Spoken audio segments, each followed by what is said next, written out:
Okay. So that was the thing. Um, so what? We're up to 2 good episodes and 2 bad ones so far? Yeah, what about tracks? Oh my god. Where do I begin? Okay. Um, Richard Matheson wrote the episode and never wrote another episode of Star Trek. Leo Penn directed the episode and never directed another episode again. This is just becoming a trend. By the way, in this specific case, Penn was not brought back because his shoot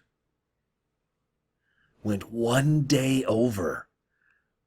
When it's about a duplicate, which has tons of extra footage you have to take, and so, whatever. Anyway, so they axed him. And so this is the Two Kirks episode. Don't worry, it's not that one, or that one, or that one. It's the first one. Oh, God, where do I begin? Okay, so Scotty starts off the episode, and he's like, hey, we need to double-check the transporter. And he's like, you got it. And then seconds later, he beams Kirk up. Didn't you just want to double-check the... Okay, whatever. Then, as they're leaving, Kirk says, don't leave the transport room unattended. Scotty says, absolutely. And they both leave the transport room unattended, which allows for evil Kirk to come up. You know, you can tell he's evil, by the way, because he has eyeliner and he's sweating. Yes, good, pure evil. Later on, they try to change the outfit that Kirk is wearing, good Kirk, in order to help distinguish it. But then evil Kirk takes it, and it it's all a bunch of nonsense. So we get a Captain's log from the future. That's fun.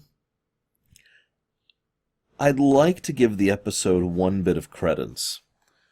Something that irritates me in all of fiction, although it's shown up in Star Trek quite a bit, is the thing where someone undergoes a major personality shift because of alien possession, or because they're an imposter, or because they're from the future, or whatever, right? It's something.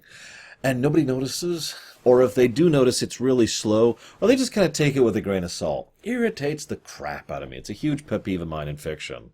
Like, if... these people are familiar with each other, right?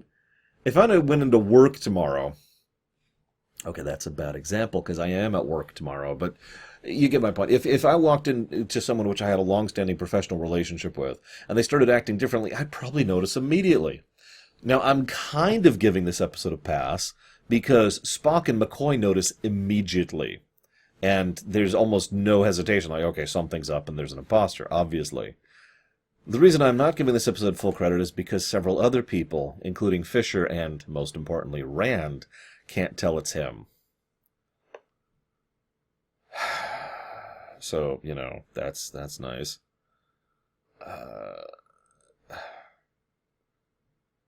Can I just say how immensely uncomfortable the confrontation scene is? Like, okay,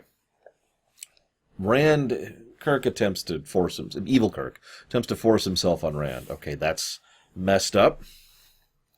As we have already talked about, Miss Whitney has already gone through some unpleasant things in her life, so... Although that's probably after this, which doesn't make it better. It's just still very uncomfortable. So she... By the way, some of you are probably wondering what let's go and talk about that. Let's just get that out of the way. She was sexually assaulted by an executive while working on Star Trek, the original series. Okay, let's just get that right up there, nice and ugly and dark and horrible, exactly as it should be. That is an extremely unacceptable thing that happened to her. She never actually named who did it. If you decide to go through the chain and actually look at what she says and how she mentions the specifics of the encounter and what was happening historically at that point in history, I'd say we have close to a 99% chance of knowing exactly who did it, which doesn't make it any better. Regardless, though, we don't know for certain, but that is something that happened to her, and then, well, she had problems. By many accounts, including her own, she did find help. She got better, she straightened out her life, and she herself has mentioned that the adoration of the fan base helped that. So, that's nice, I guess. At least we were there for her. I mean, she died years ago at this point. But by all accounts, she died peacefully and at, of old age. And I don't know. I don't know what else to add here. It just really sucks. And when I finally finish inventing that time machine in about 6 years now, I'm going to go back and I'm going to try and fix a whole lot of things. Anyways, what? But now, having said that discomfort and horribleness, let's talk about the discomfort and horribleness in the episode. So she thinks Kirk just attempted to force himself on her, and Fisher backs up the claim and was assaulted by him, okay? Now, I want to stress this point. Neither of them think it was someone else. They both accept that it was Kirk. Now, that's important. It's one thing to say, well, it was someone that looked a lot like you, or, God, it seemed to be the captain, but it couldn't have been. Instead, what they say is, oh, well, I don't want to get you in trouble. I don't want to cause any issues for you. Oh my God! This is further made worse by the fact that Fisher insists, it was you! You know. The point here is neither of them have any problem believing that James T. Kirk, the real person, not the evil half, would do the kind of things that he did that both of them witnessed, which is, I don't even know what to say about that. If I was to speculate, I would say it's, well, really, really bad, either for Starfleet, or for the human race, or for Kirk, or any combination thereof. I'm not willing to give the episode that much credit, because this is not a good episode. Instead, it's just, oh my gosh, someone I know is acting completely differently, and I don't notice there's anything different at all. I just buy into it completely, because I'm a moron. It's copy-paste. It's the same crap that pisses me off throughout the rest of fiction, and for once, I'm actually happy about that, because the alternative is disgusting. So they confront her about it, and it's like, oh my God, no, it can't possibly, blah, blah, blah, blah, blah, blah. And this leads to the B-plot. Ladies and gentlemen, I hope you're paying attention. This is Star Trek history in motion. As I've been kind of talking about as we go through these episodes, this is a historic moment. This is the first B-plot in Star Trek. I'm not sure why it's here. It wasn't actually in the original script, and God, it shows. It almost feels like filler, except for the fact that the Sulu sections are the best parts of the episode. I'm dead serious, by the way. Ignoring the fact that it's monumentally stupid. At one point he mentions that it's negative 40 degrees. Now you're probably thinking, which?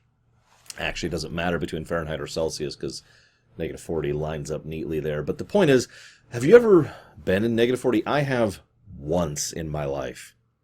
It is a uniquely horrifying sensation that I would never possibly do justice in explaining. Imagine being near a heat source, in a heated area, in clothing, in a well-designed, isolated sleeping bag, and having your bones feel cold. As in, inside your body, you feel cold. And that burning sensation. It's not fun, is what I'm trying to get at here. Later on, it gets down to like 100 and something before they finally, get them up. Right. Anyways, so the B-plot, which is there to make it so that there's a ticking clock rather than just being a character drama, because we have to have, and that's funny too, because that's the purpose of so many B-plots in so much of Star Trek history, to have there be a threat of the week in order to establish that. So yeah, I think this might actually qualify as a very first threat of the week. It's debatable, but I think it qualifies. At the very least, it's the beginning stages of what would eventually become the threat of the week. That's funny, because this episode is also two other firsts. First of all, it's Dead Jim. When they try to beam the cute little puppy. Oh, that poor puppy. He didn't have a chance. It's okay, he died of shock. Alright, actually, I kind of like this section. There's tidbits that salvage this from lamentation status, and this is one of them. The idea that the bestial mind literally lacks the ability to cognate in ways that we do, and as such, cannot cope with certain things the same way we do. We as human beings are, after all, astonishingly adaptive, and that adaptability can very much hurt us and abuse us, but at the same time, we still adapt. That's what we do.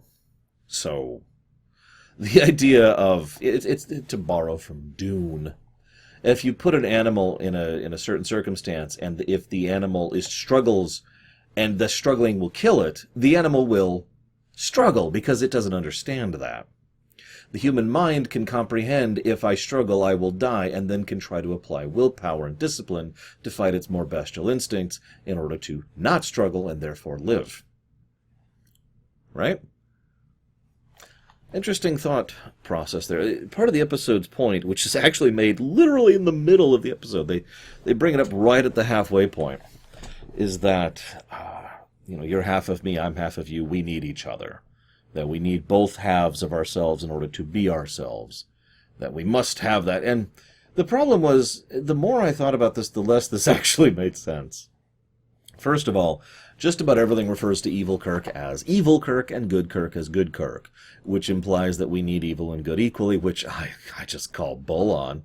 But on top of that, we also add the fact that evil Kirk comes across as more bestial, primal, if you will, whereas good Kirk comes across as more higher reasoning. And yet, it is intellect that is supposed to be the answer to the entire solution. And one of higher Kirk, the reasoning Kirk's perspectives is that he can't make decisions or focus on things. He just kind of starts to space out, which is not something I usually associate with higher reasoning. Whereas the really decisive one is the primal one. Whereas animals themselves tend to be actually rather indecisive, although of course that varies from animal to animal. And I get the point. The point is they wanted to show that one side is simply half and the other side is the other half. It's just the episode then frames one of them as evil and one of them as good. This is a good time to mention that though Richard Matheson wrote this episode, Roddenberry came in and substantially did some rewrites on top of it. Now I would buy that because Roddenberry is not the greatest writer in the world, as I've pointed out several times, and a lot of the themes of the episode seem to contradict itself, almost as if two writers were going for two completely different ideas. Also, one other thing I'll get into later. Let's see here. Oh yeah, speaking of Star Trek firsts, Vulcan neck pinch. Started it all the way back here. Spock was originally supposed to be like, cha! The move, Shatner does it all the time. Cha! Right on the shoulder, like right here, and they just go, and they fall out because every human in the future has like a weak point. It's right here. It's like a video game boss, stunned, and then they just sit there for 3 seconds while you wail on them, and then they get up and they go to phase 2. That's when Mecha Shatner shows up.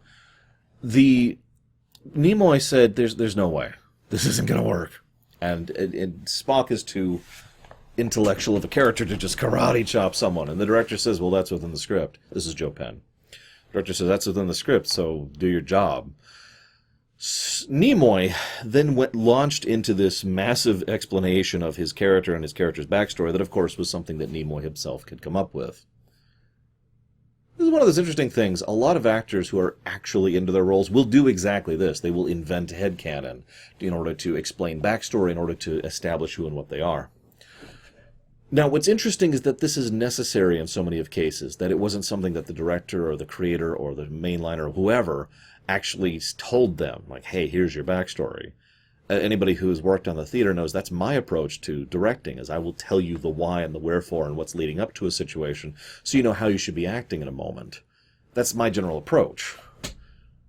I guess nobody cared about this when making some random sci-fi show in the 60s that everyone was barely making, but you get the idea. Nevertheless, once again, as with Whitney last week, you can tell an actor at least gives a damn about their role when they bother to do this kind of thing. Funnily enough, the same thing would be done by... oh no, I can't think of his name. The guy who plays Reed in Enterprise. I will be talking about this a few weeks from now when that comes up over on Enterprise. And again, I've already covered that. Don't tell me the name. Don't tell me. I don't care. I don't care. He's a good actor and I like him. I don't care right now.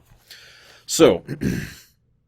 They do some good split-screen work in this episode, by the way. Surprisingly good stuff. You can always tell when it's a stunt double or when there's another person there. Still, it is actually impressive for the time. And as always, I'm not here to judge the tech of the time within the confines of the time. Although the structure of the narrative, that's something I'm going to rip to shreds. Speaking of which, they decide to send the dog through. It's dead Jim, and he comes out as Tuvix. Now, this is... The episode just kind of starts to wind down rather quickly, as we have one last attempt by Evil Kirk, who's terrified of the thought of dying, of ceasing to exist, which once again reminds me of Tuvix. Like, okay, I made that line earlier as a joke, and then like 20 minutes passed. This is a really sloggy episode, so forgive me for not having a lot to say about it. And then Evil Kirk is like, no, I want to live. And obviously, Shatner has chunks of... styrofoam and cardboard in his teeth, but the point is, you can see the parallel idea there.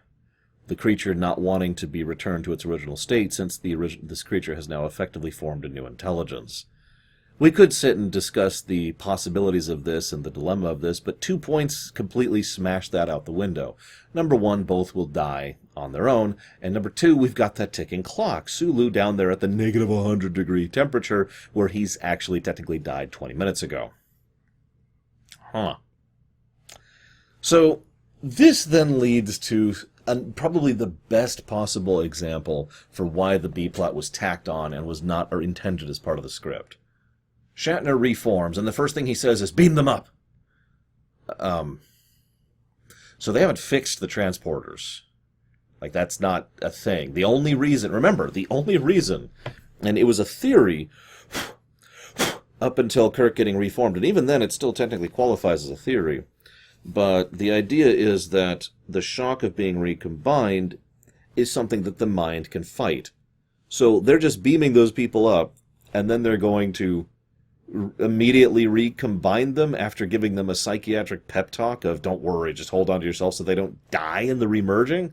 No, all of that is thrown out the window because the dilemma's over, so let's get them up, and now the B-plot's done. It's over. It's good. We're done. We're done here. Then the episode ends. And then Nimoy says something.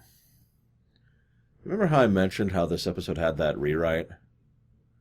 Now, I have no proof of this, but I'm pretty sure that Roddenberry wrote Nimoy's final lines to Rand. Because not only does he say, it seems Evil Kirk had some interesting qualities, didn't he? Implication. And if you look at Rand's reaction to that, she is visibly uncomfortable with that.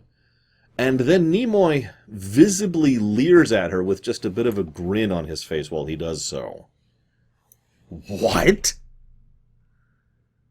By the way, in her memoirs, in her book, Grace Whitney actually spoke positively about this episode, except for that scene.